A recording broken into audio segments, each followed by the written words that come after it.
Hello everyone.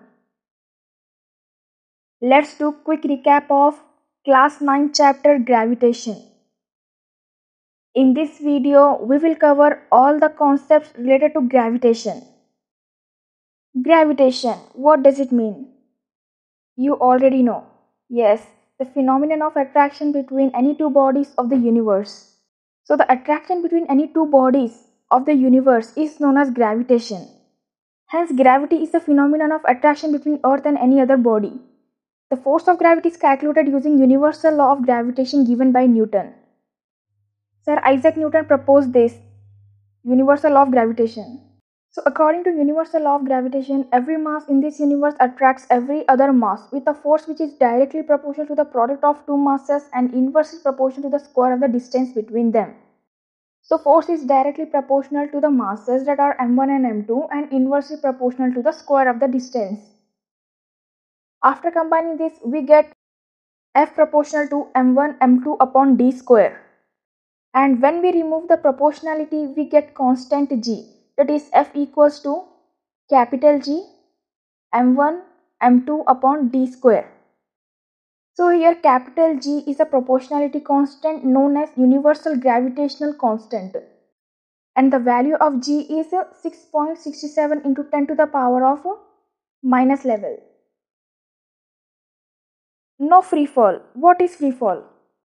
When an object falls down towards the earth under gravitational force alone, we say the object is in free fall.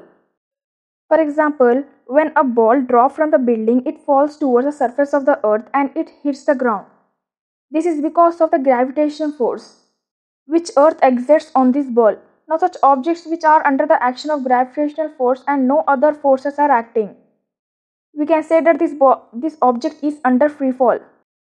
So when I said no other forces acting on an object, I mean the air resistance force or frictional force should not be acting.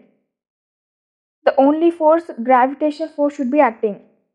So when an object is thrown upward, it reaches certain height, then it starts falling down towards the earth. It is because of the earth gravitational force exerts on it. Its unit is same as acceleration, meter per second square. We already know acceleration due to gravity. That is, when a body is dropped from a certain height, it falls with a constant acceleration. This uniform acceleration produced in a freely falling body due to gravitational pull of the earth, it is known as acceleration due to gravity. It is denoted by g. We know F equals to capital G m1 m2 upon d square, and that is equals to capital G capital M small m upon r square. Here capital M is the mass of the earth and small m is mass of the moon. Also r is the radius of the earth and g is universal gravitational constant. Now we will equate this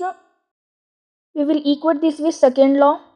Because of gravitational force, motion is happening, movement is there, velocity is changing and acceleration is also there. So what is the second law formula? F equals to ma and ma equals to mg. Mass into acceleration equals to mass into gravitational. When we equal this, m is cancelled. G equals to capital G m upon r square. Here g is a gravitational acceleration.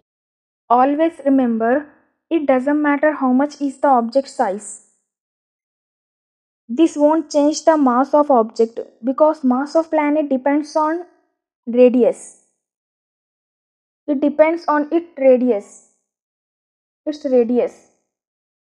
And if we do further calculation, after placing the values, it will be around 9.8 meter per second square.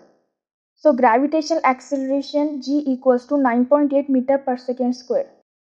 Equations of motion. Equations of uniform accelerated motion in the case of free fall body.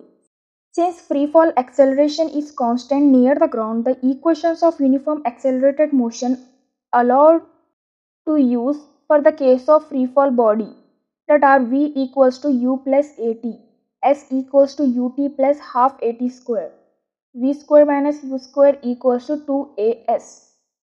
Now, Let's understand why moon doesn't fall to the ground or why moon doesn't fall to the earth. Look, this is the path of the moon. Moon's velocity direction is tangent. We already know tangent means tangent. That is a straight line that meets the circle at one and only one point is called tangent.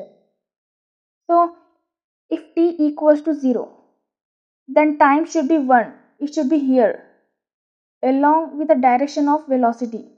So if it is here in the center, it is here. If it is here, it is moving in this direction. So in every second toward the center, this object is moving. It is moving towards the center of the earth. Moon is moving towards the earth because of gravitational force.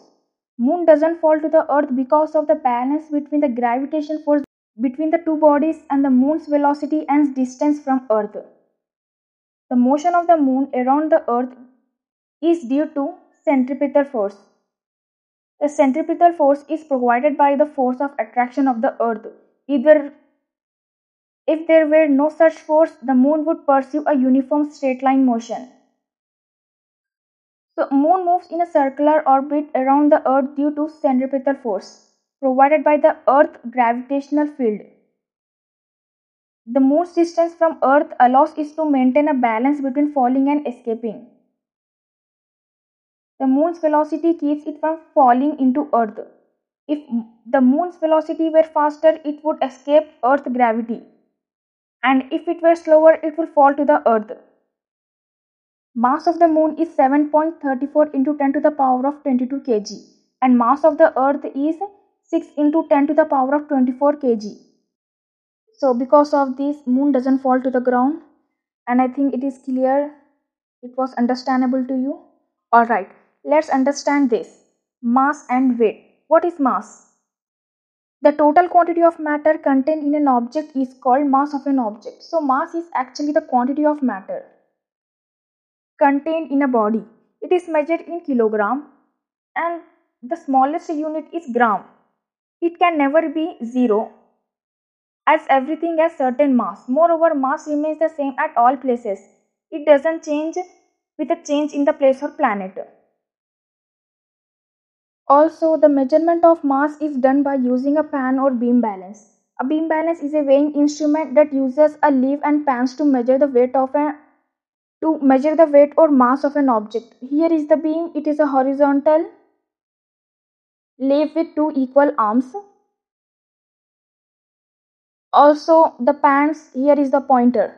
So to measure the mass of an object, you place the object on one pan and add weights to other pan until the beam is level and the pointer is vertical. The total weight of the weights is the mass of the object. Weight, the gravitational force by which earth attracts an object is called weight of the object. So weight is a force with which the earth attracts object towards itself. It is measured in Newton. Weight is different at different places as it depends upon g, and it is different at different places or planets. So we already know weight equals to mass into acceleration due to gravity. Now you just assume the value of mass has to be 40 and g is 9.8.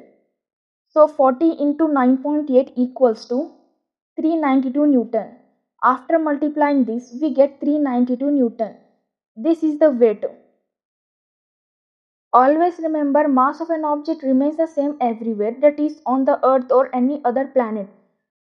Weight is different at different places. It depends upon g. It is different at different places or planets. Let's discuss weight on the moon. Acceleration due to gravity on moon is equals to 1/6 gravity of the earth. So the weight of an object on the moon is 1/6 of its weight on earth because the moon's gravitation force is 1/6 of earth. The moon's mass and radius are smaller than earth, which means that the moon's gravitation force is weaker. For example, if you can lift 50 kg on earth, if you can lift 50 kg on earth, you can lift 90 kg on the moon. with the same amount of force. Alright, here is the another concept, thrust and pressure. The force acting on an object perpendicular to the surface is called thrust. The effect of thrust per unit area is called pressure. Pressure equals to force upon area, that is F by A, right? Yes, F by A, F upon A. F is the force, A is the area. So the force which is acting perpendicular to the surface is referred to as thrust. What is buoyancy? The upward force experienced by an object when it is immersed into a fluid is called force of buoyancy. It acts in upward direction and it depends on the density of the fluid. Now we will understand density. The mass per unit volume is called density of an object. If m is the mass and v is the volume, then density equals to mass upon volume. And its SI unit is kilogram per meter cube. Relative density. What does it mean? Relative density of substance is the ratio of its density to that of water. Relative density equals to density of a substance upon density of water.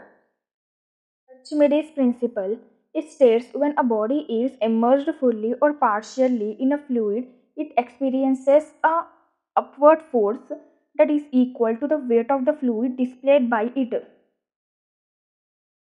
No further change is observed once the stone gets fully immersed in the water.